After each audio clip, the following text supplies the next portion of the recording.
There it is. There we go. All right. Okay. Well, the elders is on the move, young people.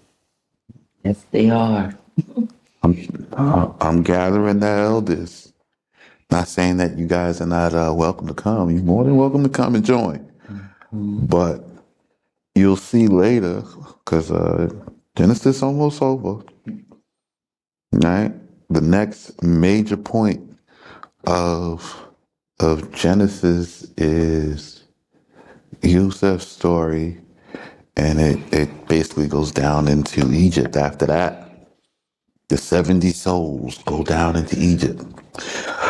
All right. So ain't nothing to it but to do it. So where did we leave off yesterday? Code, Bereshit 35, starting at verse 5. We completed verse 4. Okay. So starting at verse 5. So we left off yesterday, and they had the idols, and they gave them up. He burned them and buried them. Yes, yes. I don't need your gold idols. It's not going to do me no good. They cannot be found among us. And they went. And they journeyed from thence, offering praise and prayer before Yah. And there was a tremor from before Yah upon the people of the cities round about them. And they pursued not after the sons of Yakub. So, of course, they didn't do all the men, right? And there were those that escaped because they didn't have the fever, right? And so while these guys is running through killing everyone who is too sick to move, the other ones got away. This is important to note, right? So it was known Yes. that he raped their daughter, and then he went to go marry them, and they came and they wiped them out. And nobody wanted to seek retribution because they were aware of the covenant and the treaty that Hamor had made. And this little small group has now overcome the mighty city because of the wickedness of one prince. Nobody want to come for that. You see, like, we friends and all, but you as a king, your son is supposed to have better character.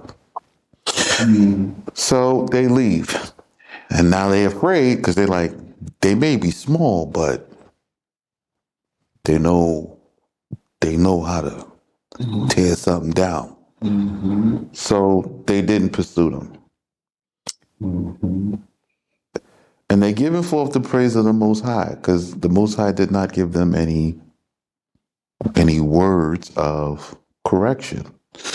They had to wait to get cleaned up. They waited the 7 days, but then they traveling.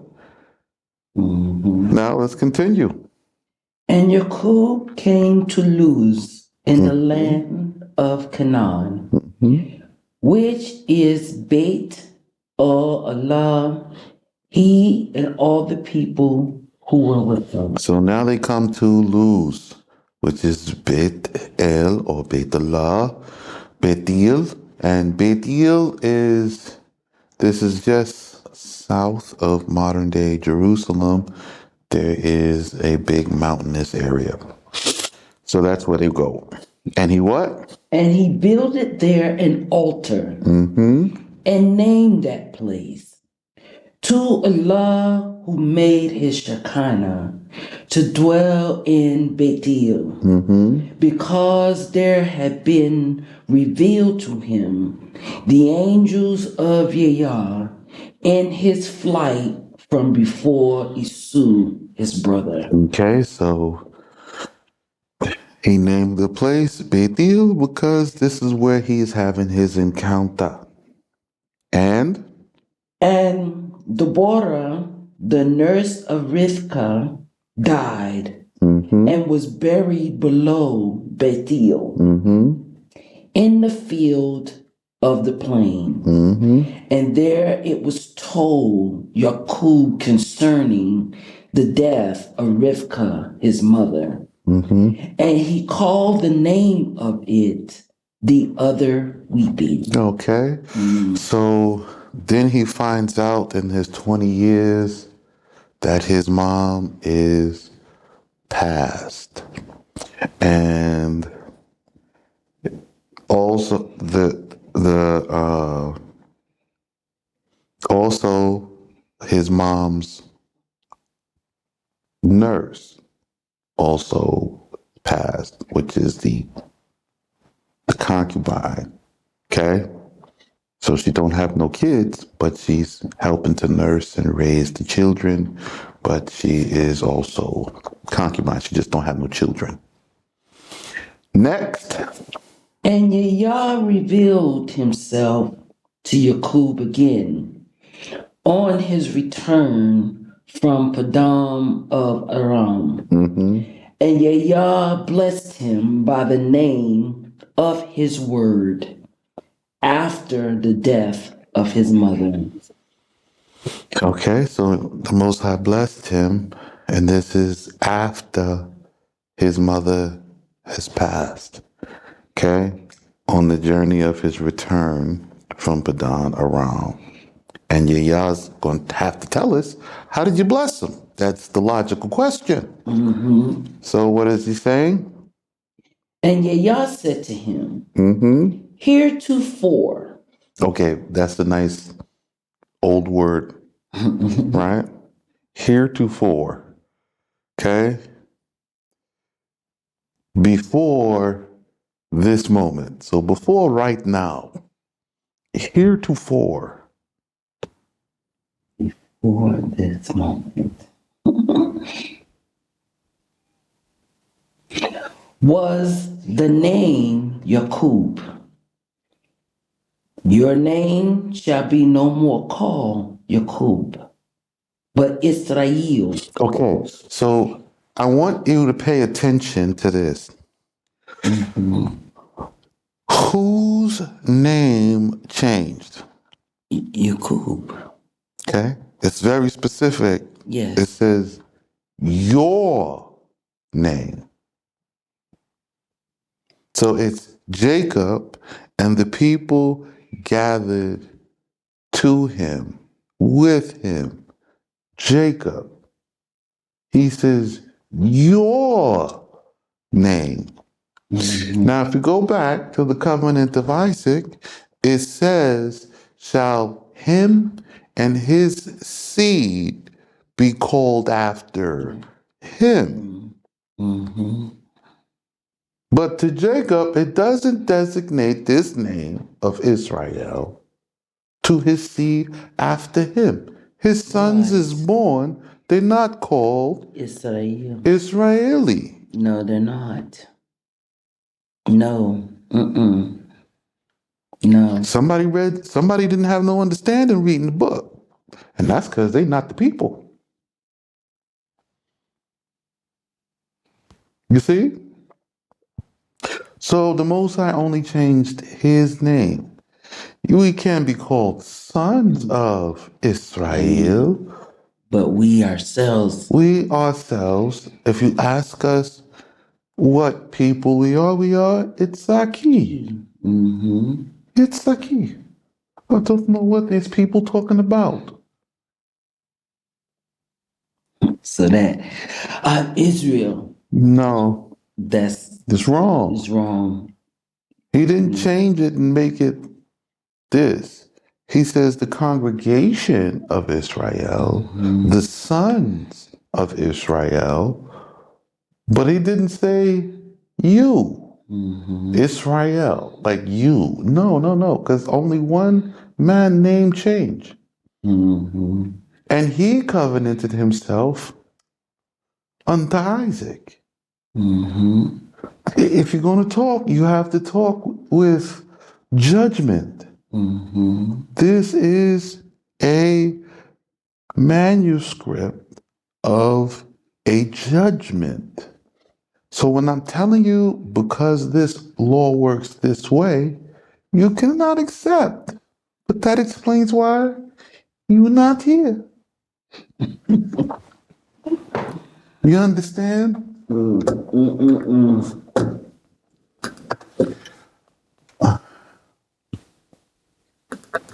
Give that a few minutes. You gotta start up the computer, take a little minute. Okay? So you have to accept the covenants as they are laid out, as they are. None of them conflict with the other. Mm-hmm. Okay?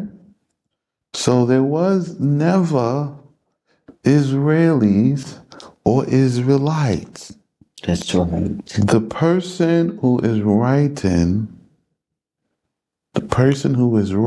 or translating is labeling a people because they are not one of them. Mm-hmm. Og calls Abraham Hebiru. Mm-hmm. I told you this was a Nephilim title. It's what they called him from their language. Language. Mm-hmm.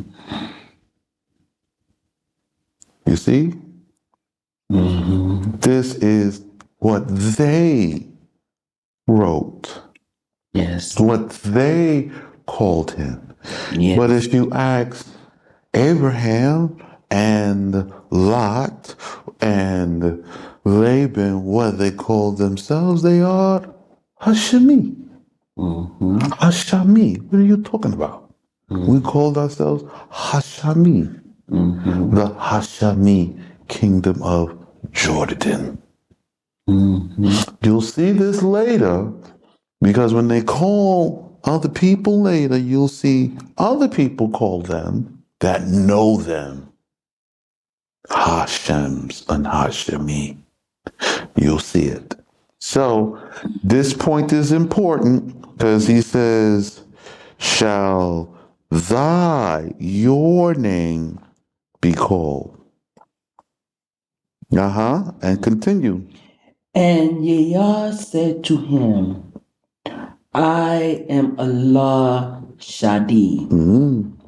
Spread forth and multiply, a holy people and a congregation of prophets and priests shall be from your sons whom thou hast begotten, and 2 kings shall yet from thee go forth. Mm-hmm. And the land which I gave to Ibrahim and to Isaac will I give unto you, and to your son after you will I give the land. Mm-hmm. Now, he said son. He didn't say sons. He said son. Where? There in 35:12. That's giving the land. Mm-hmm. So this kind of sounds like a future That's a future text. tense. Yes, sir. Because it's mentioned after the 2 kings Mm-hmm.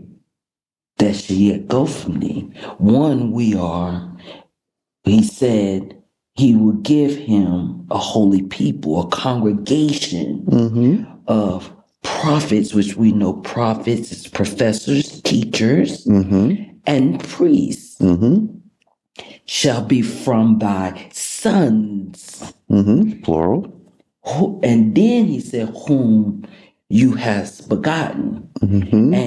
And 2 kings Mm-hmm. shall yet from thee go forth. So they're going to be doing something.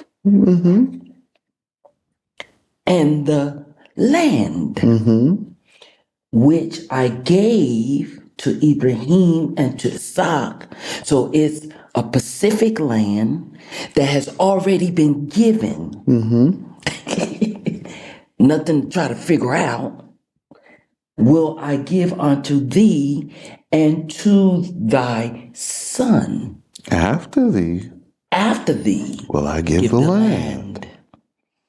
Okay. Now, I want to point out something before. He didn't say that the people will be called after him. No, it didn't. I didn't see that. Did you see it? It says it nowhere. It just says that they will be a holy people and a congregation of prophets, teachers, and priests. I don't even see, there's only two kings mentioned here.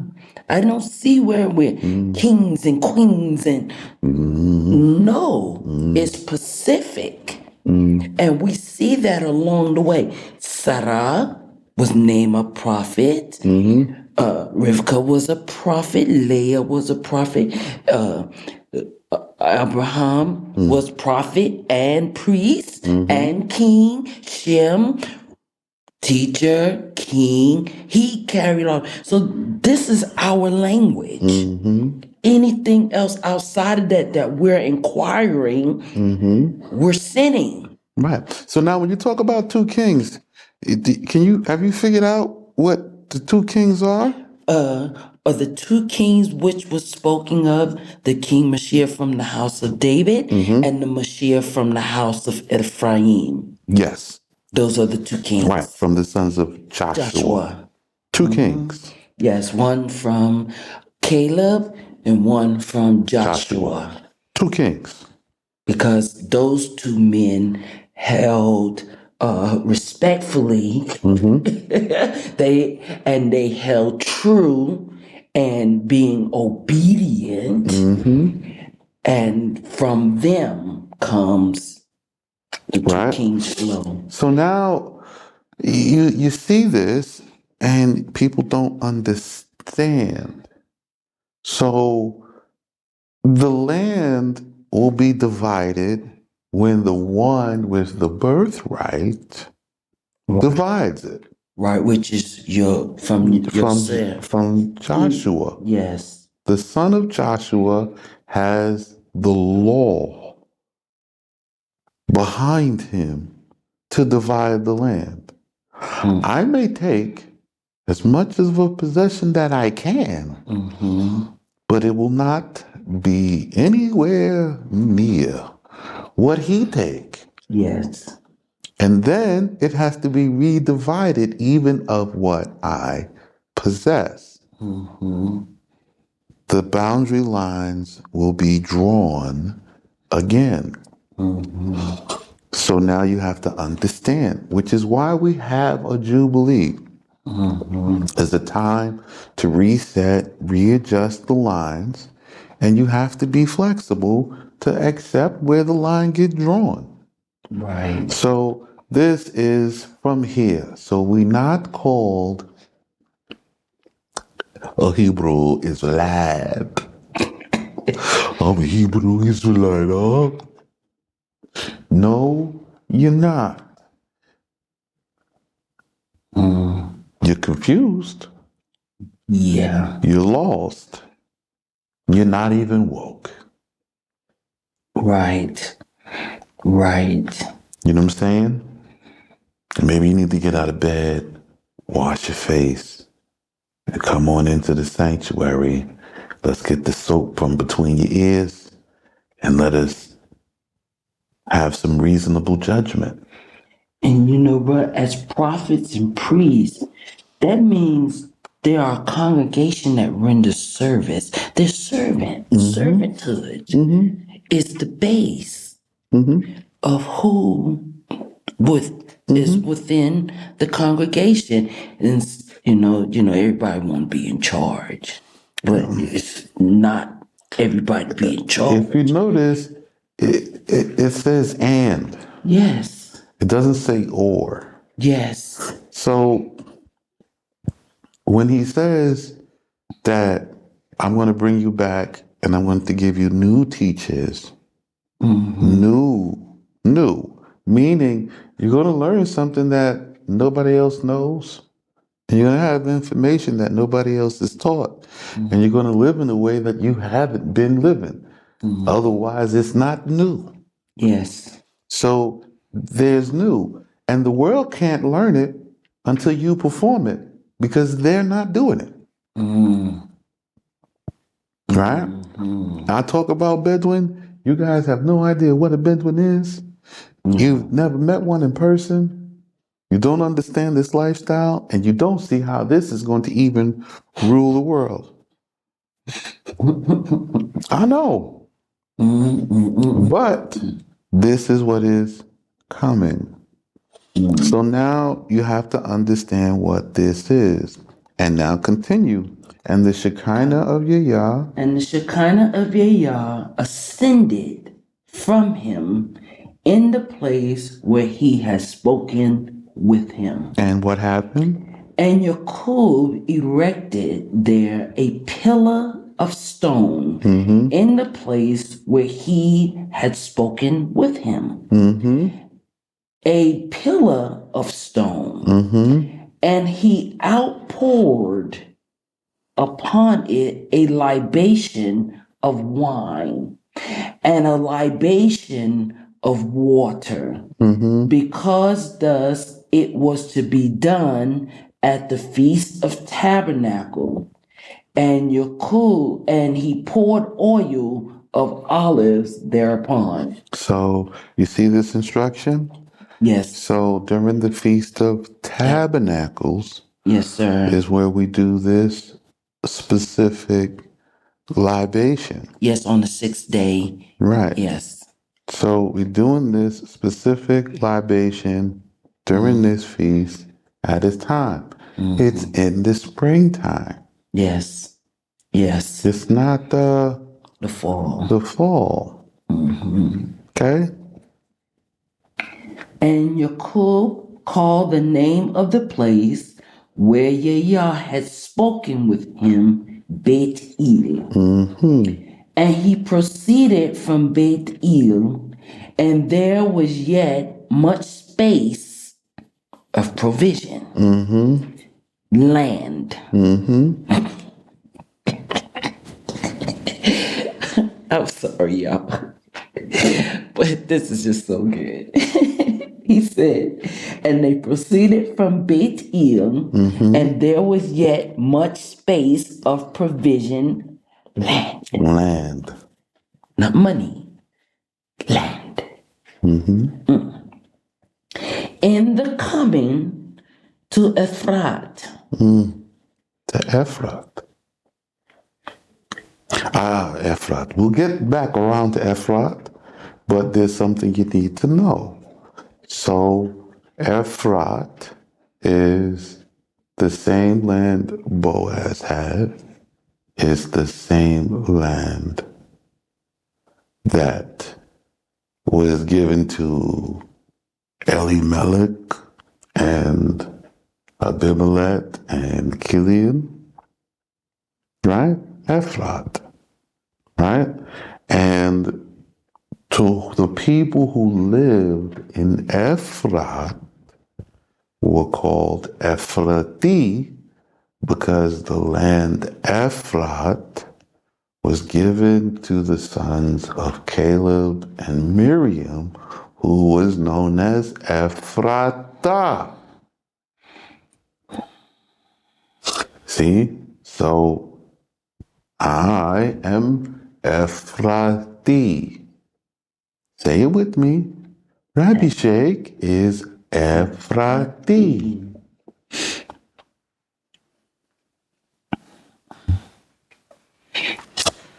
Okay? And Rael travailed and had hard labor in her birth. She had hard labor, so she's now in her birthing pains. We will be right back after this. Okay, we're back. So now Rael has hard labor in her birthing pains. And it was in the hardness of her travail that the midwife said to her, Fear not, for this also is to thee a male child. Mm-hmm.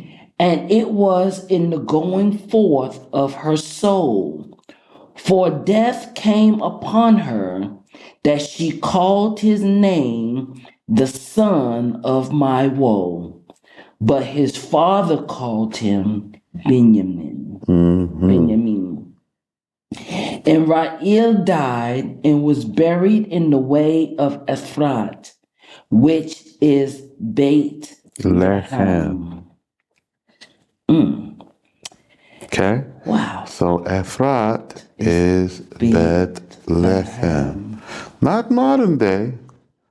It's not modern day. Okay. So you start to learn this border, and it goes up from Bethel, comes down to the south to the place where he crossed at the fording, and he met the angel face to face. There was his name change. You see? And he's saying this region, because he has to stop in Nablus and have the issue with Shechem, all this region now Beit Lechem, the house of bread.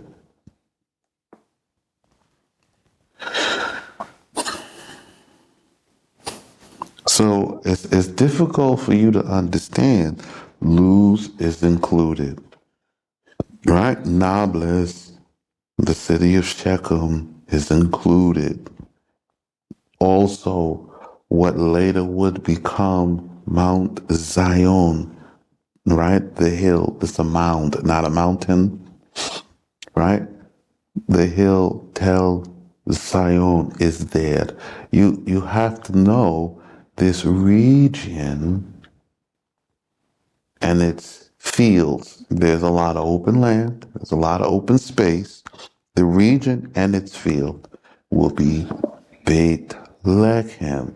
All this happening in this area. And Yakub, and Yakub erected a pillar over the house of burying, which is the pillar of the tomb of Rael unto this day. Okay. And Yakub proceeded and spread his tent. Wait, hold on. Take your time. Yes, sir. Take your time.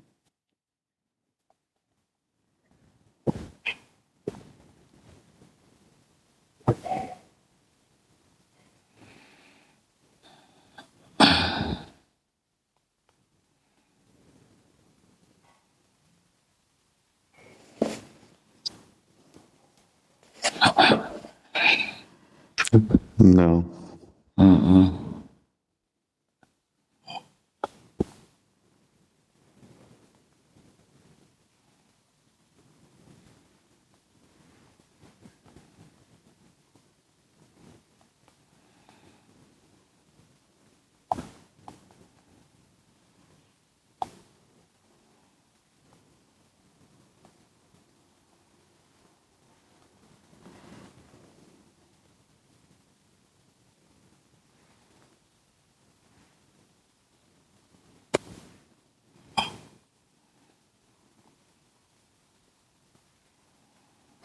No.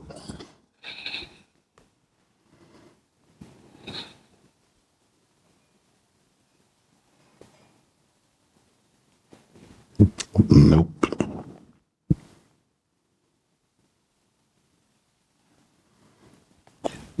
I know y'all wondering, like, what is he looking for?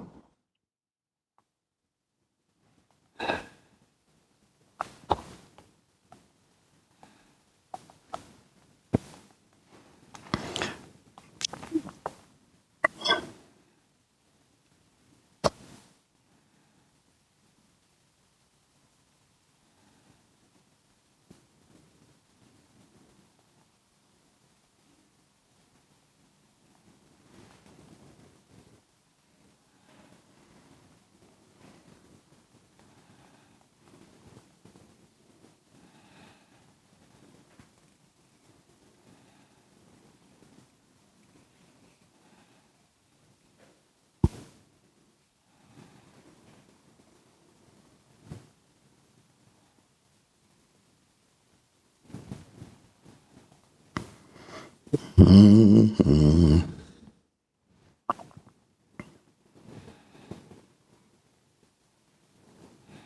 Appears to be a little bit more accurate. Right. You You- see custom and tradition all on that. Right.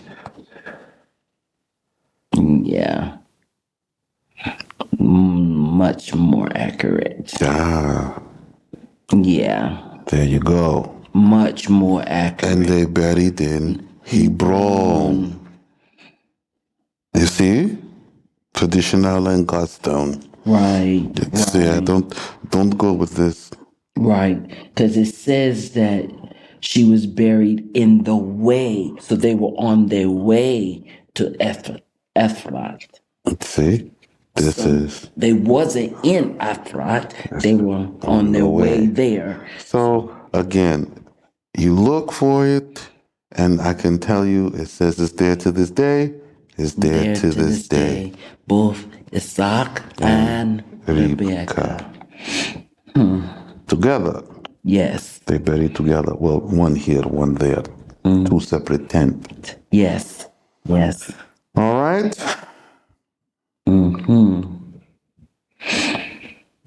Next. Oh, wait a minute. Put it buried in Hebron.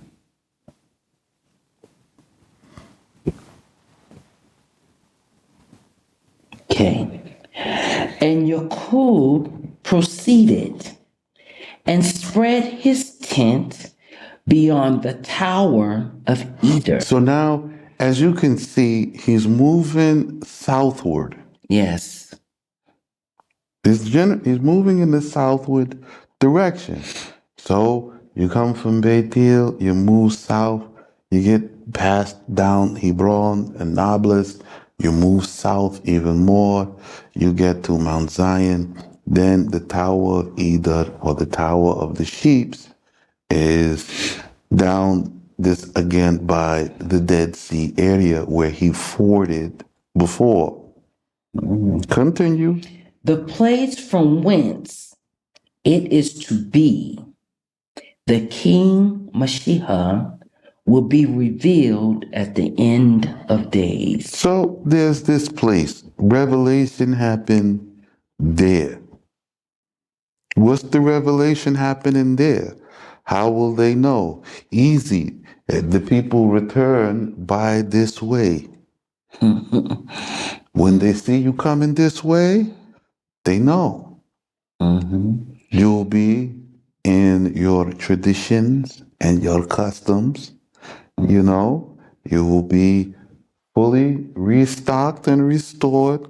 You will have your land and possession, and you're coming back to the same place. You stop at the same stops because there is water there. And it was while Israel dwelt In this land, excuse me, that Reuben went and confounded the bed of Bilhah, the concubine of his father, which had been ordained along with the bed of Leah, his mother. And this is reputed with regard to him as if he had lain with her. Pause. So, did he commit the sin? Remember, what you are reading now is the Most High's account. Most people don't know. The reason why this the foundation is because it's not given from the viewpoint of Jacob or Reuben or Leah or it's not given on their account. If you want how they perceived it, you can look in Jasher. You can look in Jubilees. When you read this Torah, this manuscript, this is written by Moses on the Mount Sinai, and the Most High has given him the full accounts of the previous ones, Mm-hmm. so that you can judge them from his judgment. Mm-hmm. This happened, and this is when I stepped in. So it is reputed to him as if he had done it. The only thing he did was go in there and ruin his reputation and cause a whole bunch of confusion. Just by laying. Mm. Okay? Being there. Just being there. Ooh. Okay? Mm. Mm. And Israel heard it, and it afflicted him. Right. So now this is causing his father much pain. Mm-hmm. It's causing his father much hurt. This is an affliction. What are you doing? You see? And so now, after this affliction, because if this is true, he have to kill his wife and his firstborn son, thereby ending the covenant. But what does he do? He exercises restraint.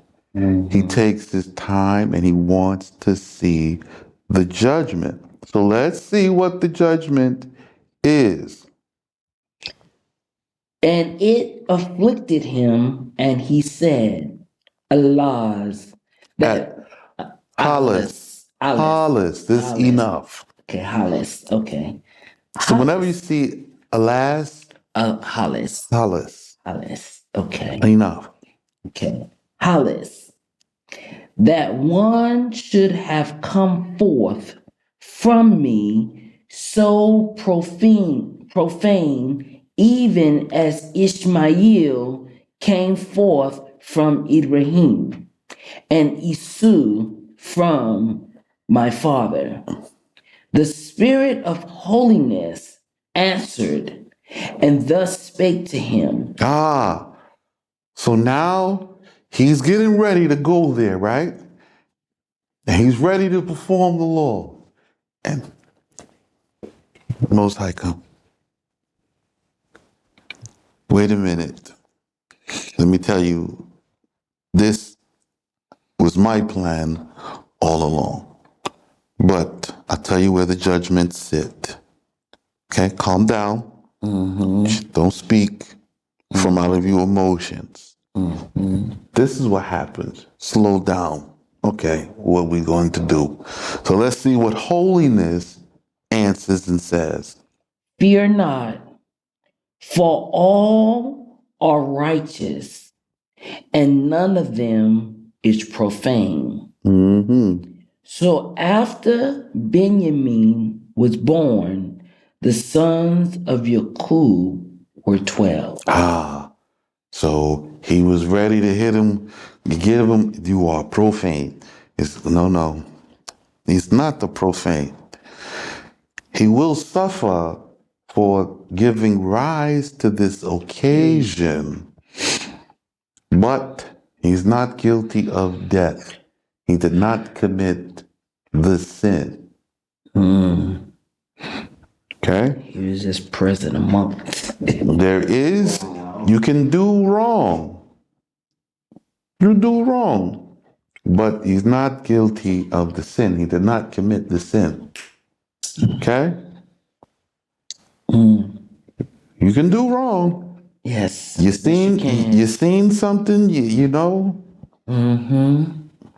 You know, in the last moment, people back out, and I don't know. You know what? Stop. But guess what? You have gone already too far, and you only in preservation. You did preserve your life. You see? So now let's talk about the 12. Because here we have the first set council. And how does it go? The sons of Leah, the firstborn of Jacob, Reuben, Shimeon, Lawi, Yehuda, Yadi, and Issachar, and Zabulon. Zabulon. Okay, that's that. Moving along. The sons of Rael, Yosef, and Benjamin. Next. The sons of Bilhah, the handmaid of Rael, Dan and Naphtali. Din and Naphtali.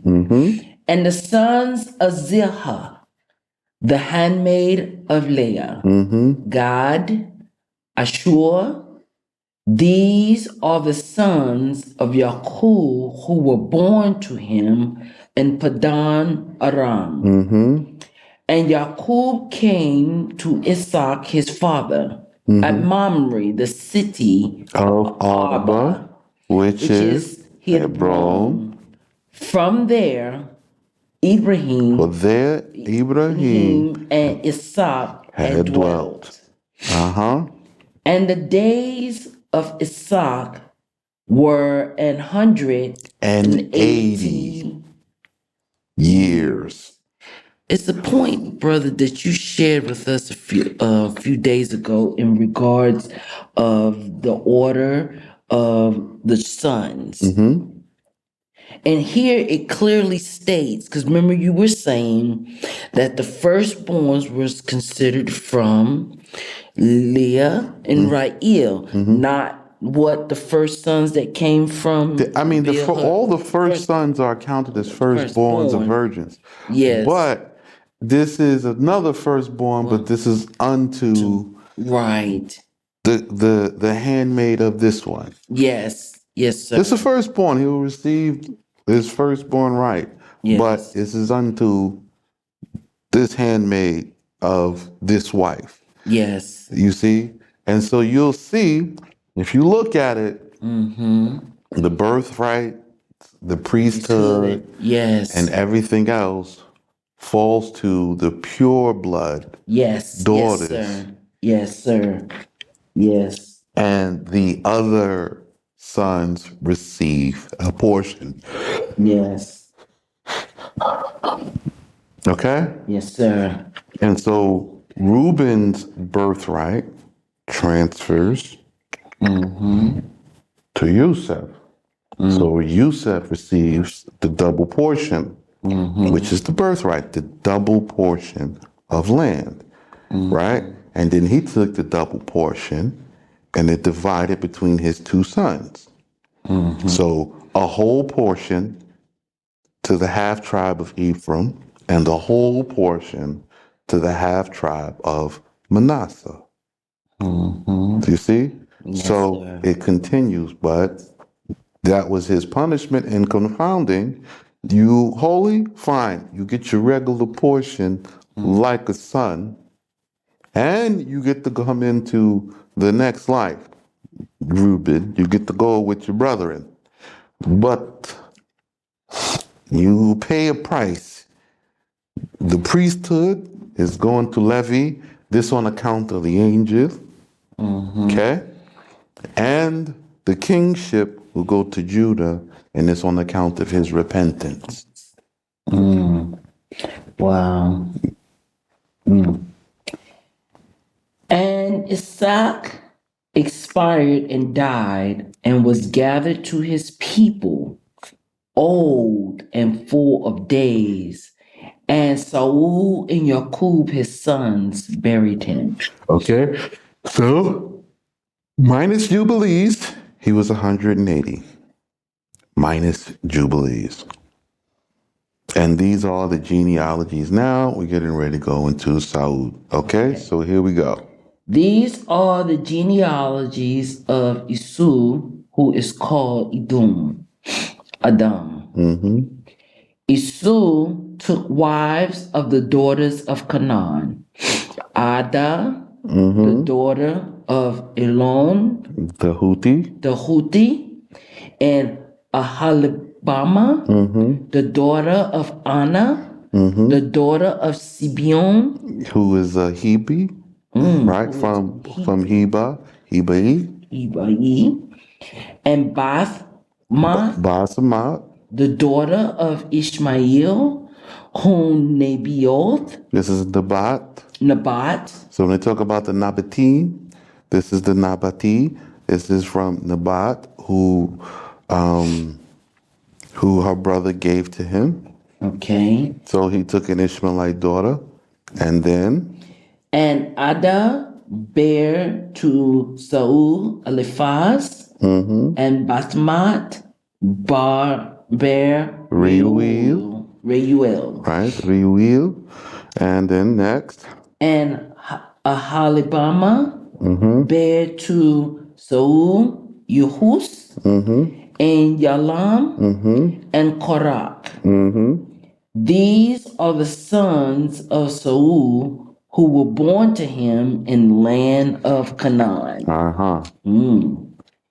And Saul had taken his wives and his sons and his daughters and all the souls of his house and his flocks and his cattle and all the substance which he had gotten in the land of Canaan, and had gone into another land, for there fell upon him a fear of Jacob his brother. okay. So the reason why Saudi moved from the west coast eastward was because he was afraid. Because now his brother had grown mighty, and now that he has heard what his brother had done to Shechem, and what happened to Shechem and Hamor, who were mightier by coalition of kings than Saul. They were afraid of his brother. So by right, he goes, if my brother did that to them, it's best I not provoke him. He has become mighty. You see? Yes, sir. So as we continue to understand, I want you to see a chain of events. Esau is a man of the field. He knows how to make war. But seeing somebody make war with somebody stronger than you make you reconsider. Do some reasoning. If he come upon me, Esau has how many sons? Let's take a look. You have two. Right? So he has 1, 2, 3, 4, 5. So he has 5 sons now. He hasn't given birth to the other 7. So now his brother has outpaced him in births at this time. If they make war and they kill him and his sons, now Jacob get everything and he lose everything. He don't want to make this conflict. Right. For their possessions would be too great for them to dwell together. Okay, so he said this, listen, for their possessions would be too great for them to dwell together, neither would the land of their sojourning maintain them on account of their flocks. So now he leaves and he goes into the Jabala mountains. And Saul dwelt in the mountain of Jabal. He is Saul, the prince of the Edomites. Of the Edomite. Now remember, who is calling him Edom? Only inside the family. We'll know this. Only inside. Right? This is something between Isaac, his mother, the concubines, Jacob, and Saul. Jacob calls Saul Edom. Saul don't call himself Edom. Edom. Okay? So remember this law, because this law says their possessions would be too great for them to dwell together. So right now, Saudi is great. You outside the land, you cannot dwell as a great nation with them in this land. But now I'm telling you, we're here to return.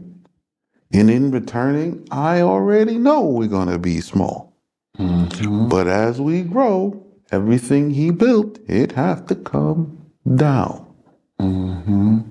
He has to become small. Now, he won't be driven out, but he'll be small while he is here, because you can't have the two greats dwelling in the one space. It's not enough. We'll be back right after this.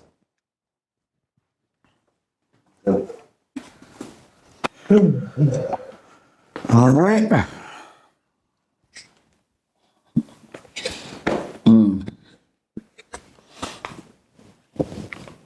Okay. All right. And these are the kindreds of Saul, the prince of the Adami, the place of whose dwelling was in the mountain of Jabal. These are the names of the sons of Saul. Eliphaz bar Adah, wife of Saul. Reuel bar Basmat, wife of Saul. And the sons of Eliphaz were Timon, Omar, Zaphur, and Gatam, and Kenaz, and Timnah. And Timnah was the concubine of Eliphaz bar Saul, and she bare to Eliphaz Amalek. He is Eliphaz, the companion of Job. Job. Wow, his companion. So now let's get this straight. So everybody you hear about with Job and the friends that come to him, Amalek is with Job in the land. He is called Ayub. Job is Ayub. And Job is all the way back here now in the time of Jacob, Abraham, Isaac, and Saul. Job is here. I know you find Job's book all the way over there by Chronicles, like it's happening at another time, like it's unaffiliated. No, this over here. All right? Right. So let's continue. These are the sons of Adah, wife of Saul. And these are the sons of Reuel, Nakat. Nakat, Zarak, Shema, and Mizah. These are the sons of Basmath, wife of Saul. And these are the sons of Ahalabama, the daughter of Anah, the daughter of Sebion, wife of Saul. And she bare to Saul Jehus and Yalam and Korak. Okay, so now let's take a look at this, because a lot of people don't understand something. You hear these the prophecy in, I think it's either in Ezekiel or Jeremiah, of a holy bar and a holy bama, right? A haliba, a halibama. This is for you to understand the references. Excuse me. So you see a halibama here, right? A halibama is the daughter of who? Of Anna. And Anna is what? One of the Canaanite, Yes. right? Yes. So what happens when the sons of Israel and the daughters go out trying to act like the rest of the world and participate in its system? You become like a holy ba and a holy bama. You become like the daughters of the Canaanite, the people of the world, the colonizers. Because Canaan was the first colonizer. You go to somebody else's land and you take it over. Okay? Yes. Yes. I think this in Isaiah where it speaks of the two. Yes. You see? So this, and he talks about one, and then the other one worse, it says the two sisters. Yes, the two sisters. There's, I Yes. think, like I said, I think it's in Ezekiel or Jeremiah, Yeah. but the two sisters. And you see this, and it's telling you, you out with the world acting like them. You have no semblance of culture or tradition. You have no semblance of your nobility, right? Saudi is a kingdom, and they here. Jordan is a kingdom, and they here. You out there acting like Heathens. heathens, talking about democracy and this and money, and you can't get a foothold. Completely pushed out the land by the greatness of Saudi because of your unlawfulness. Your lawfulness will cause the tables to turn and for him to be diminished and restrained. But you don't want to do that. I know you want to question my judgment because my judgment you think is wrong too. So this is another sighting for you to gain understanding because you can't understand what the prophets is talking about when your law and your first judgments are off. All right? These are the chieftains of the sons of Saul, the sons of Eliphaz, the firstborn of Saul, Rabbah Timan, Rabbah Omar, Rabbah Zahu, Zepu. Zapu, Rabbah Kenaz, Rabbah Korah, Rabbah Gitam, Rabbah Amalek. These are the chieftains of Eliphaz, whose habitation was in the land of Adam. They are the sons of Adam. And these are the sons of Reuel bar Saul. Now, remember, they have to make sure they let you know this Reuel bar Saud. They have to let you know because the names overlap. We have Korach, the son of Alawi. You have Reuel, the son of Midian. We overlap names. Yes. So naming your son Saud, not bad. Right. Right. It's not bad. Right. It can be a pure and righteous son. Because the names, nothing wrong with the names all righteous. The deed the person does Is what's wrong. is what gets the thing confounded. Rabbah Nakat, Rabbah Zerak, Rabbah Shema, Rabbah Mizah. These are the chieftains of Reuel, whose habitation was in the land of Eden. These are the sons of Bathmoth, wife of Saul. Basamat, sorry. And these are the sons of Ahalibama, wife of Saul. Rabbi Yeush, Rabbi Yalam, Rabbi Karak. These are the chieftains of Ahalibama, daughter of Ada, wife of Saul.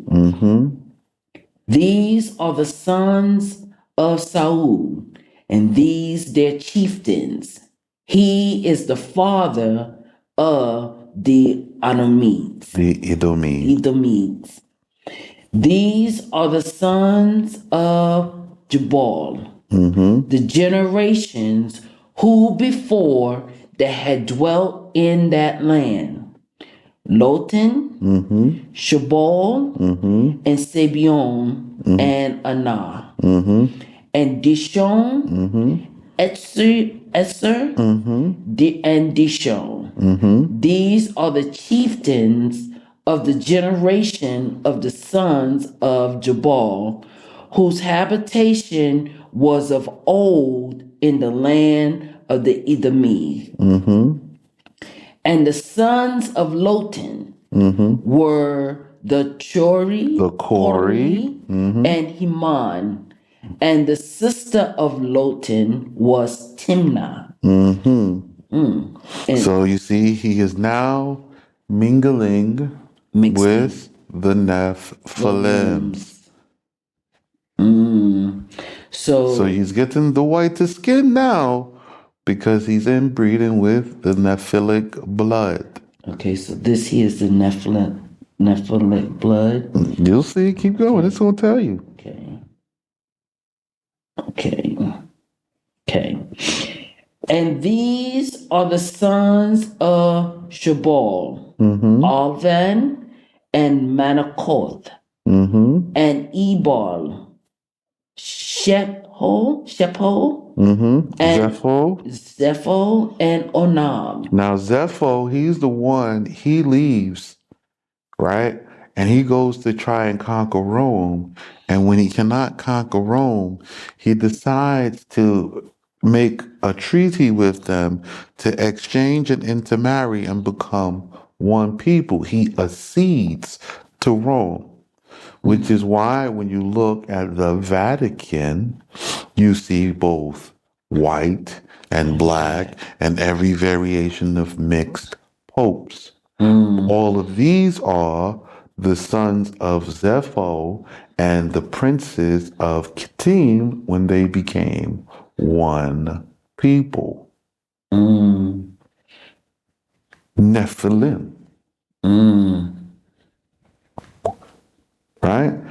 However, you cannot eliminate the seed by exchanging women. And the man cannot change his father's house. Okay? But you can show forth the sign, right? Of the Gentiles, the sign of the Nephilim. So this is how Saudi come into its place. But he does the same thing that the Canaanites did, is mix with the Nephilim blood. Sons and daughters. And the Nephilim's always jockeying for their mixed children to get into power and then put themselves and their pure children behind the power, sitting in the higher chair. Continue. And these are the sons of Sibeon, Aja, and Anah. He is Anah who coupled the onagers with the she asses. And and after a time found mules which had come forth from them. When he was tending the asses of Sabion, his father. So he's the one who bred mules. Okay? So he created the mule. Wow. So you have donkeys and then you have mules. Yes. They created the mule. Wow.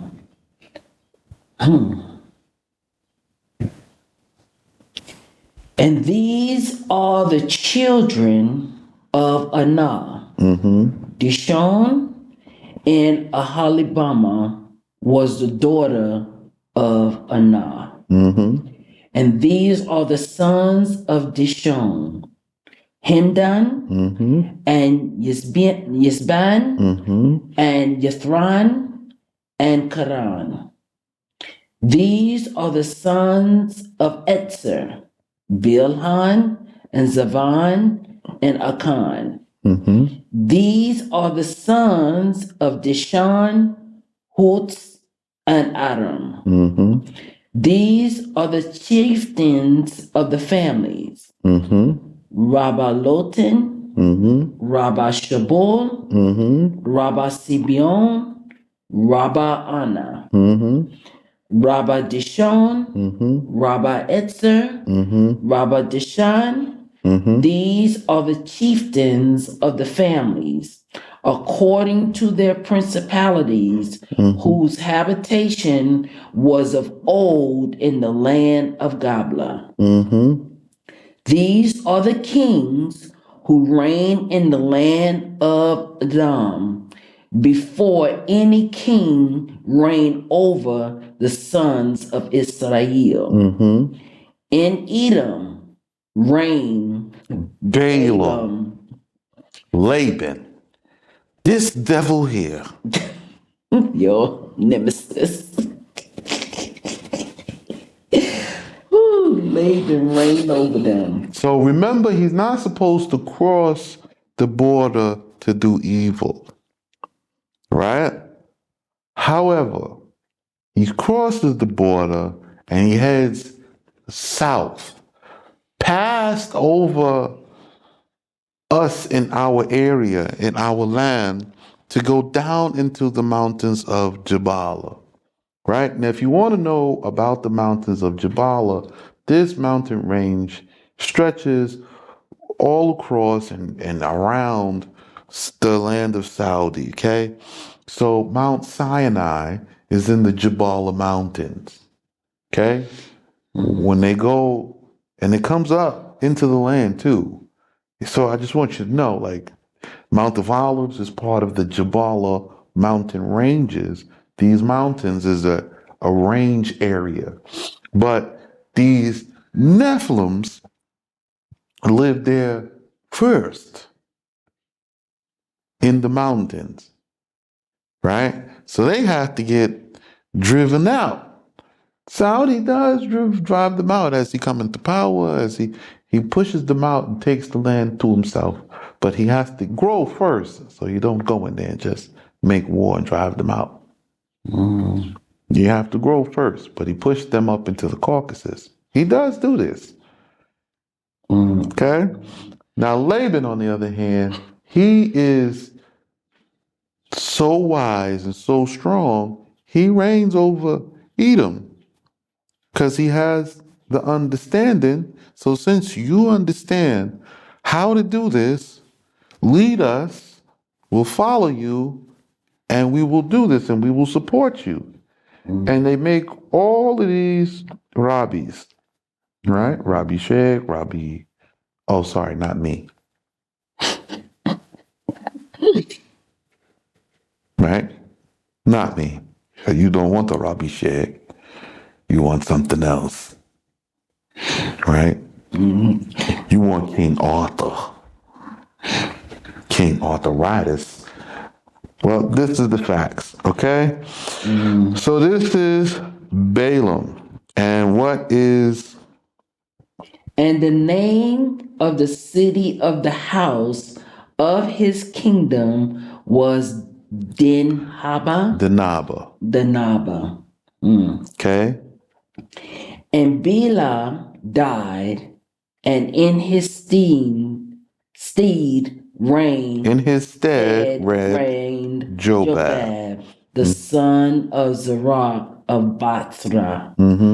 Now, he's telling you that Balaam died. You read where Balaam died. We did that in the law. Yeah. So the law, now that you read the law first, you understand where Balaam dies. Okay? Because Laban reigns over Edom. He comes into power after Jacob and the 70 souls go down into Egypt. Right. Right? Yes. Job was also in Egypt. He's the first one who makes the judgment of killing the firstborns. That's Job.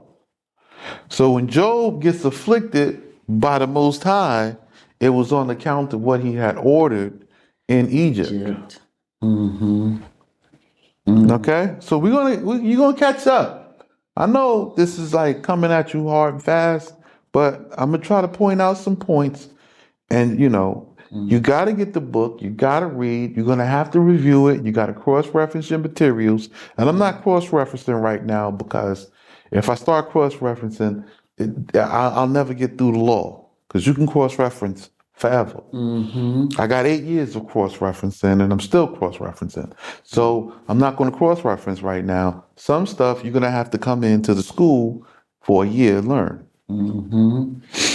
And you have to truly eliminate the thought process of what you think time is. Because all of this is showing us how everything is interwoven as well as by name. You got to even let go of the idea about color of skin because it's actually by genealogy at the end of the day. Okay, so continue. And Yobab died, and in his stead reigned Husham of the south country.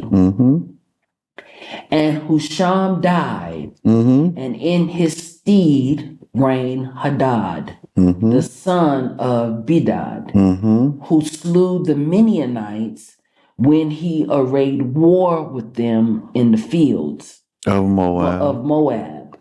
And the name of the city of the house of his kingdom was Abid. And Hadad died, and in his stead reigned Simla of Masrekah. And Simla died, and instead of him reigned Shaul, who was of Rehoboth on the Ferat. So he was from up there near Iran. And Shaul died, and in his stead reigned Baal Hanan. Bar Akbar. That's Akbar. And Baal Hanan, Bar Akbar died. Instead of him reigned Hadar. And the name of the city of the house of his kingdom was Pahu. And the name of his wife was Mehetabil. Yes, Mehetabil. The daughter of Metred. Yes, Metrid. He was the man who labored with perseverance and vigilance, and who, after he had become wealthy and had gotten riches, turned to become more lofty in his heart, saying, "What is silver and what is gold?" And these are the names of the chieftains of Saul after their kindreds, after the place of their habitations, with their names: Rabba Timnah, Rabba Ava, Rabba Yes. Yaheth, Yes, you said. Rabba Aholia. Oh, there's a Holy Bama. Alibama, Holibama. Rabba Ella, Ella, uh-huh. Rabba Pinan, Pinon, Rabba Kenaz, Graba, Rabba Timan, Timan, Rabba Mibzar, Mitzlar, Rabba Magdiel. Magdiel. He was called Magdiel from the name of his city, whose Migdal tower was strong. Rabba Haram. These are the chieftains of Edom, according to their habitations in the land of their their possessions. He is Saul, the father of the Edomi. Edomi. Okay, so now it's giving you everything it has to say about Saul, his family, their rise to power, Their their, fall. their great wealth, and they fall. Yeah. Okay? And this is their lands, this is their places, and this is all they're getting after they get reduced. And Yakub dwelt in peace in the land of his sojournings, his fathers in the land of Canaan. These are the generation of Yakub. Yosef was a son of 17 years. He had come forth from the school and was a youth brought up with the sons of Bilhah and the sons of Zilhah, his father's wives. And Yosef bore their evil report, for he had seen them eat the flesh that had been torn by wild beasts, the ears and the tails, and he came and told it to his father. All right. So I'll be right back. Good. All right. So, sister here, she has made a brilliant observation. In my investigation, I was determined to find the indigenous people who made claim to the family lands and the family names. I found the indigenous people, not people who showed up 70 years ago, right? That said they were here, but they got driven out, and they got driven out to the Caucasus Mountains. Because I know who that was. That was the Nephilim. Their records and accounts match. Their family names and their identity of tribes, being Hasidi, match. We're Hasidi. I believe you. Hasidi, this is a Nephilim, and they were driven to the mountains. Where you come from? We come from the mountains in Ukraine, the Caucasus Mountains, huh? Okay. They were driven into the mountains above the Euphrates. This is this here. Okay. Check. Right. And you here sitting on the ground with all these camels. Who are you? Oh yeah, he's Saudi. Oh, you're Saud. Okay. Yeah, his family is from here. They call this place this now, but before it's a Danaba. Danaba. That's right here. Okay. Check. What's this here? Now this one, he's here long time. His family from here, Timnah. This area here. We have a new Timnah now, but this the white people make. The old Timnah is there. They make a border that we cannot go. Oh, Timnah there. Check. Bosra, this all the other side. This all the way, you have to go towards Iran. This Bosra, they take the border over there. Oh, Mm-hmm. Borda over there. Okay, Mm-hmm. that's Bozrah. Mm-hmm. It's so imperative to know where the indigenous people tell you what was here before these people start making these fraudulent maps. Because the people who lived here indigenously know. They Mm-hmm. carry in the stories. Right. Thousands and thousands of years. Maybe this modern kid, he don't know. He's Mm. just living. Right. But there's always one, two historians that's holding it. And Mm-hmm. they're looking for where to pour it out so that it may be kept. Mm-hmm. Yeah. As you can clearly see, the Most High does not hate Esau because he's keeping the line here. Yeah. And it's kept again, even in the chroniclings of the people. Mm-hmm. And there are members which sit upon the council of the house of David. Mm-hmm. You don't like it? Mm-hmm. You don't like it? Don't come because I'm telling you who's here.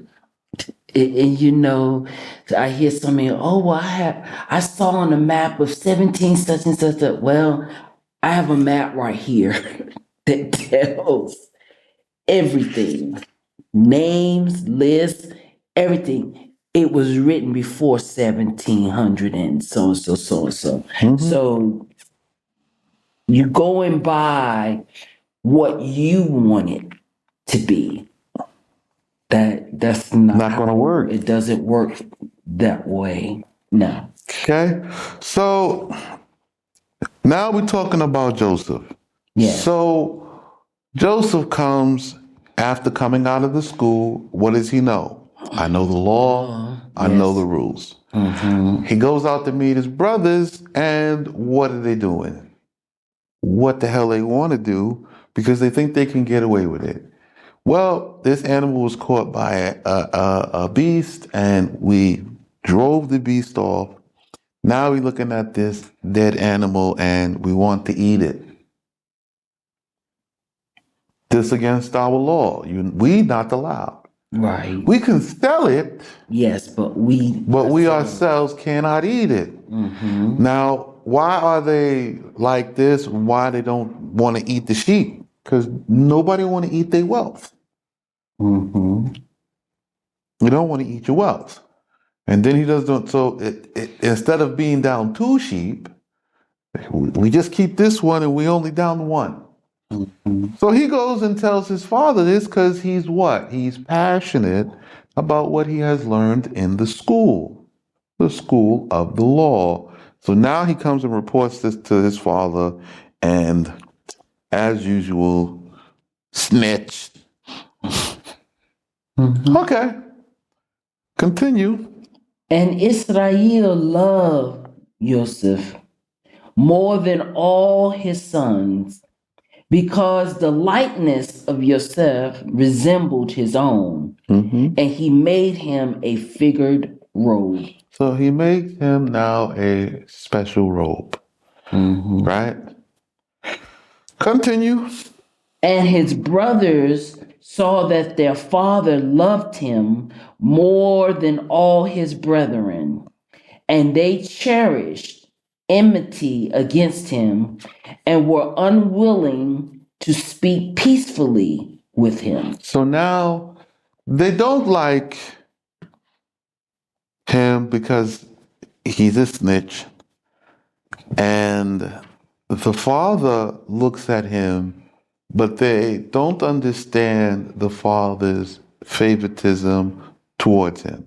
Mm-hmm. So when they're talking about the likeness, you think they're talking about he's a look-alike. No, these sons, they all look alike. They all looking like the father. Mm-hmm. They all looking like their mothers. They all look alike. It's not about the look. Mm-hmm. He looking at the likeness and how passionate Mm-hmm. he is about keeping this law to gain the favor of the God, knowing that he has in his walk come face to face to meet him and to have his covenant with him. So in his sojourning, he has come to have a intimate relationship, because of his walk in his way, and he is being blessed and increased. Everything that was promised him is coming like his father said it would.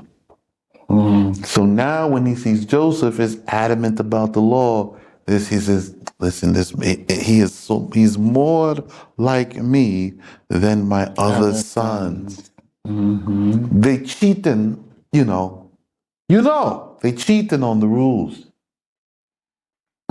They can get away with it only for a short time, but they cheating on the rules. And what happens when you cheat on the rules? What does the law say? If you don't keep all, I will drive you out of my land. See? Yes, sir. So this is how you go into Egypt the first time, cheating on the rules. You see? If you don't keep all, I'll drive you out. All or out. Some don't count, Right. Some don't count. Most don't count. All. So when you come back and you start keeping some, you have to keep in mind this doesn't count. I have to keep working till I can do all. When you get most, don't get comfortable. Keep going. Remember, most doesn't count. Most. If I push a little harder, I can get to the perfection to keep all. When you are keeping all, you are always checking to make sure that you are keeping all and that all is present each and every day for each and every problem that comes until it passes from you and you don't even notice. It is automatic. How long does it take? Long time. You have to keep it jubilees then. Jubilees will have to have passed by that you don't notice. Right? Because to keep all, one of the laws is governed by the Jubilee. So I need to do the Jubilee a couple of times. Well, a minimum of 7. Yeah. If I get 7 Jubilees down, then I know like I've done it, Yeah. enough times. Right. So folks declaring, oh, I keep all the law. Where's your land? How you keep the Jubilee? Well, you could turn. No. You have no experience? You haven't done it? You don't know. Yes. And too, what's interesting here? Doesn't go in a whole lot of detail what the robe looked like. No, I don't care about this. No, it doesn't say It's made him a figured robe. A figured robe. That's it. That's it. No many colors. No nothing. Just figured robe. Figured robe. Okay. Yeah. Because this is the Most High telling it, and He want to tell you what's important. Right. They come out. Oh, his coat was so special. No. They had a problem with him snitching, and then when they saw that he was so deep about the law, if they figure he's like a goody two shoes, and then his father make him a robe, and they feel like, it's because he's kissing up to the warden. They want to get away with what they're getting away with. Yeah. Because other people get away with it and they think it's okay. They looking around. They inquiring. Okay. Continue. And his brothers saw that their father loved him more. Okay, I read that. And Yosef dreamed a dream and declared it to his brethren, and they added yet to keep enmity against him. Okay, so now he had a dream. He talks about the dream, and the brothers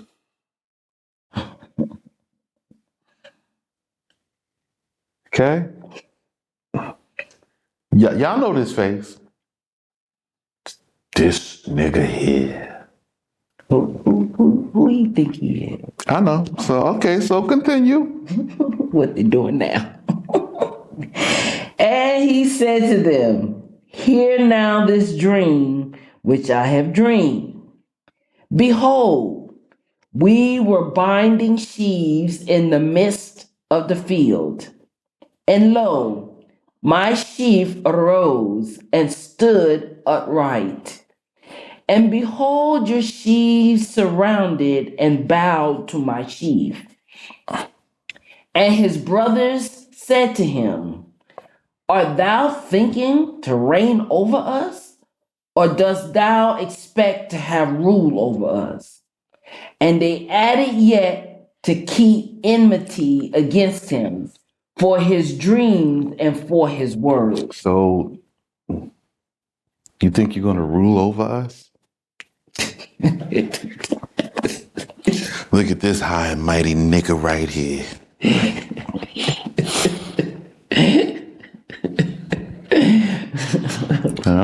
You don't want the righteous one to be in charge. Don't worry, the Most High have a fix for this. He fixed it. Okay. Let's see what happens when the Most High's choice, because he's adamant about the law, come face to face with the entirety of the nation from the brothers, the forefathers, the founders of who we are. Let's see what the Most High does to them to bring them under submission. Okay? And he dreamed again another dream and told it to his brothers and said, behold, I have dreamed yet a dream. And lo, the sun and the moon and 11 stars bowed to me. And he related it to his father and to his brethren. But his father rebuked him and said to him, what dream is this that thou hast dreamed? Shall I and thy mother and thy brethren really come and bow before thee to the ground? And his brothers envied him. Yet his father kept the saying in his heart. So his father was like, what? What is this you talking about? The sun and the moon. Me and your mom will come and bow to you? So if you want to talk about dreams and interpretations, the sun and the moon represent your father and your mother. Oh, but you didn't know, because you have to go to a book or some medium. You don't have, your book doesn't tell you these interpretations. I know. Don't worry, because I can get into dreams, but it's not what you think. That's why I say, you talking about, I dreamt and two birds flew by on the wind. I'm going to win the lottery next week. My numbers. All right, continue. Okay. And his brothers went to feed their father's flock in Shechem. In Shechem, the city of the sons of Israel's foolishness. It always goes down in Shechem. Let's go. And it was at the time of days that Israel said to Yusuf, do not thy brethren feed in Shechem, but I am afraid lest the Hebrew come and smite them, because they smote Hamor and Shechem in the inhabitants of the city. Come now, and I will send you to them. And he said, behold me. Okay. And he said, go see the welfare of your brethren, and the welfare of the flock, and return me word to the deep council. But he sent him according to the deep counsel, which was spoken to Ibrahim in Hebron, for on that day began the captivity of Mizraim. Ah, the deep counsel. You don't know this, the deep counsel. No. You see this? You don't know the deep counsel. I know the deep counsel. I am a part of the deep counsel.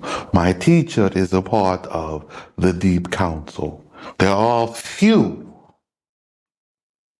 who know of or about the deep counsel.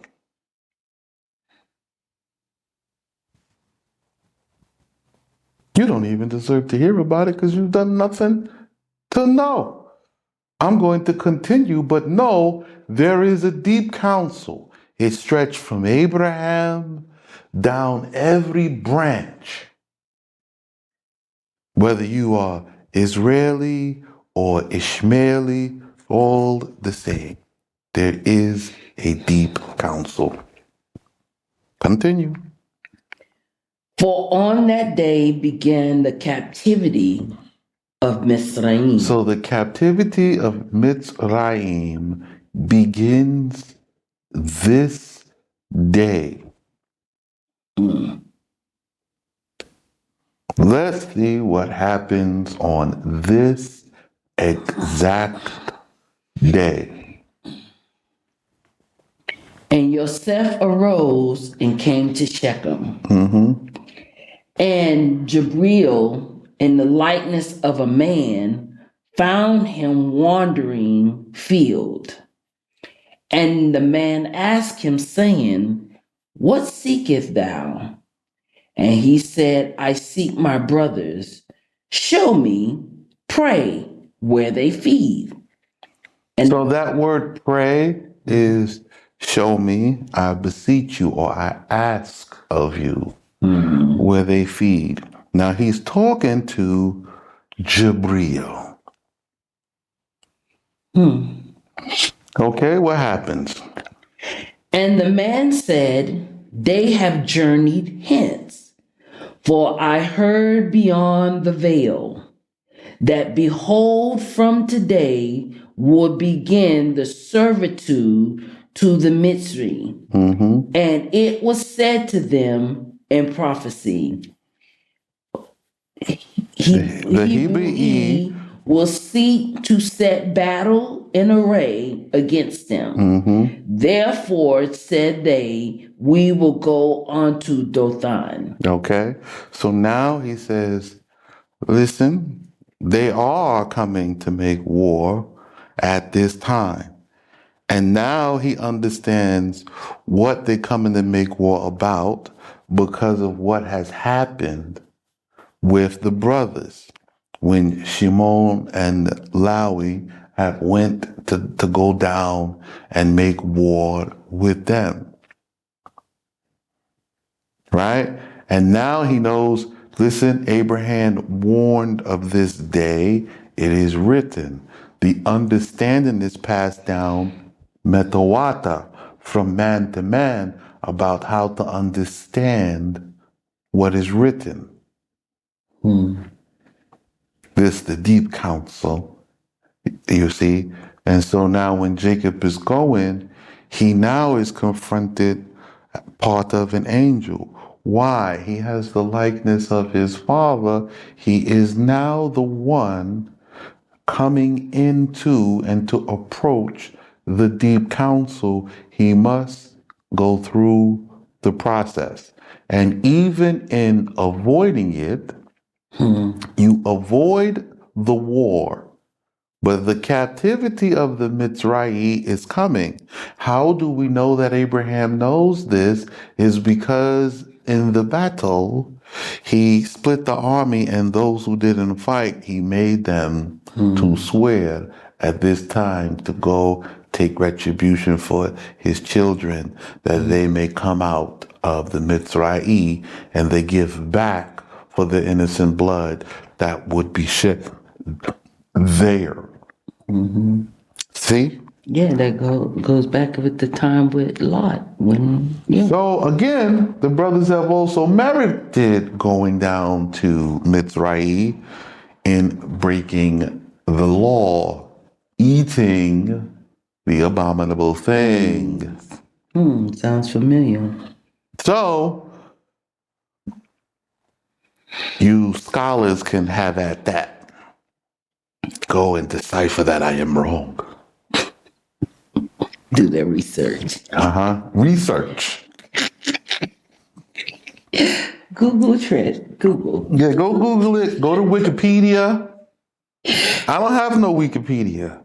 All I have is my books. And when I cross-reference it, everything come up true. When I check it in the land, everything come up true. You don't want to come to the school? Don't. Do what you want. Continue. And Yosef went after his brothers and found them in Dothan. And they saw him from afar before he had come nigh to them and plotted against him to kill him. And Shimeon and Lawi, who were brothers in council, said each man to his brother, Behold, this master of dreams cometh. So now they mad at him. We'll be back after this.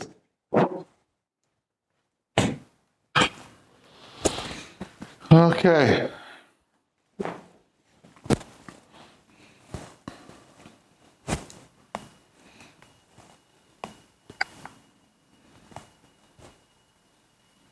So captivity begins. We're back, by the way. So captivity begins and captivity ends with announcements. They go into it knowing they're going into it. And they come out of it knowing it's time to come out. So I'm sitting here telling you it's time to come out, and you want to go somewhere else. You want it to happen and be processed another way. No problem. You want to go another way? Go. Try it. It has never worked out ever. Okay? It just bring about more hardships. So now we're talking about going into Egypt. And it begins not when they get there. Right. It begins today. So let's see what is going to happen down in Dothan. And now come, let us kill him and throw him into one of the pits, and say that an evil beast hath devoured him, and we shall see what will be the interpretation of his dreams. And Reuben heard and delivered him from their hands, and said, We will not kill him, nor become guilty of his blood. And Reuben said, Let us not shed innocent blood. Throw him into this pit in the wilderness. But the hand of the slayer stretches not forth against him, because he would deliver him from their hand and restore him to his father. You know, it's interesting, brother. You know how we talk about with the law, you have with those who keep the big part of the law, but the Little parts. little part. You don't even see that what you're thinking is wrong to fix it. Right. And what was interesting, okay, Reuben's here talking about, don't want to shed innocent blood. But you were eating from The abominable meats. that was torn by the wild beasts. Uh-huh. So it's like So you picking and choosing of what law you going to to keep. rather than keep them all. Continue. And when Yosef came to his brothers, they stripped him of his garment, the figured garment that was on him, Okay. and took and threw him into the pit. But the pit was empty, no water was therein, but serpents and scorpions were in it. And they sat around to eat bread. And they lifted up their eyes and looked, and behold, a band of Arabians were coming from Jalad with their camels, carrying wax, resin, balsam, staked, proceeding to go into Mizraim. And Yadi said to his brethren, what profit of mammon Money. should we have if we killed our brother and cover his blood? Come, let us sell him to the Arabians, and our hands shall not be upon him to kill him. Okay. For our brother is our own flesh, and his brethren agreed. And the Midianite men, masters of business, passed by, and they drew and brought up Yosef out of the pit, and sold Yosef to the Arabians for 20 mahin of silver. 20 mahin of silver. I don't know what the hell y'all have been talking about with this other price that y'all been talking about. 20 mahin of silver. And they bought sandals of them. And they took the 20 mahin of silver and they got themselves Some shoes. some new shoes. So instead of you sending money for the land, you want to go and buy you some Jordans. New shoes. But won't come to Jordan. Right. You want Jordans, but you don't want Jordan. Yeah. I understand. It's ironic. I could tell you that much. You worship Jordan. You wear Jordan. But you ain't gonna come to Jordan. To buy land. Right. In Jordan. I don't want to live in Jordan. All right. No problem. And they brought Yosef to Mizraim. And Reuben returned to the pit, for he had not been with them to assist when they sold him, because he had sat fasting on account that he had confounded the couch of his father. And he had gone and sat among the hills that he might return to the pit and bring him up for his father, if haply he might avert his anger.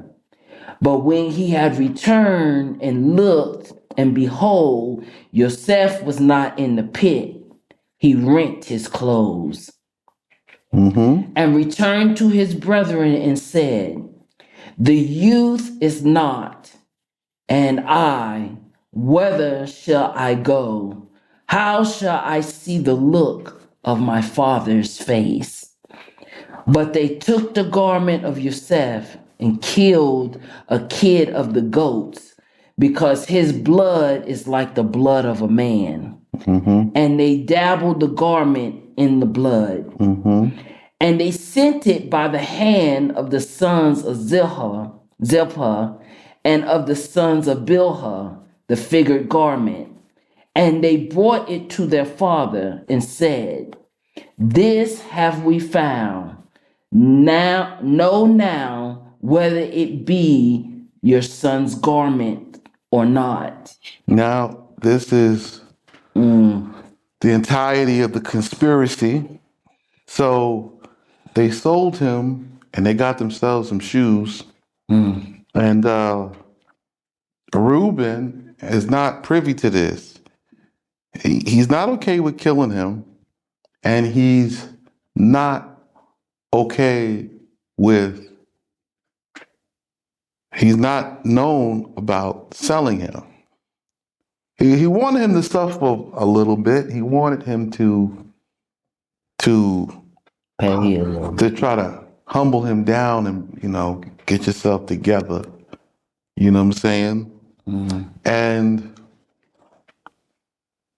while he's sitting there fasting on account of how he confounded his father's bed, caused this confusion. So he's there fasting and he's trying to figure out how to get back in his father's good graces. So he's like, you know what? I'm going to go get Joseph out this pit and bring it back to him. And, it'll be well with my father. He wants to repent from this. He's trying to turn it around and get some good favor now. Goes to the pit, and now Joseph is gone. So they send these people back now to the father to say what has happened to Joseph and that he died. This day is now and forever known as the Day of Atonement. Yes. Yes. Yes. Yes. Yes. Yes. This day of fasting.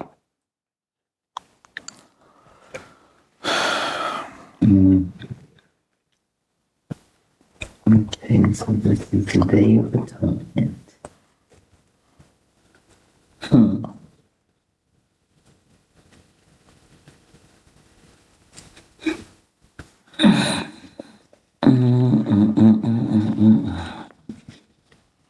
Okay, so now continue. And he recognized it and said, "It is my son's garment. A beast of the wilderness have not devoured him, neither hath he been slain by the hand of man. But I see by the Holy Spirit that an evil woman standeth against him." So he's a mourning for his son, but the issue that he sees is not that he has been murdered, is not that he has been killed by animal. He says, I see an adulterous whore of a woman is standing against him. And if Joseph does not pass this test, all is lost. So he's seeing what's to come. So continue. And Yaakov rent his clothes and wrapped sackcloth on his loins and mourned for his son many days. And all his sons and all the men of his house arose and went to console him. But he refused to receive consolation and said, "For I will go down to my son mourning to the house of the grave." And Isaac his father also wept for him. Okay, so he went to go and give honor to his father and mourn with his father who is in the grave over his son. But the Midianites sold him in Mizraim to Potiphar, a captain of Pharaoh, a captain of the guards.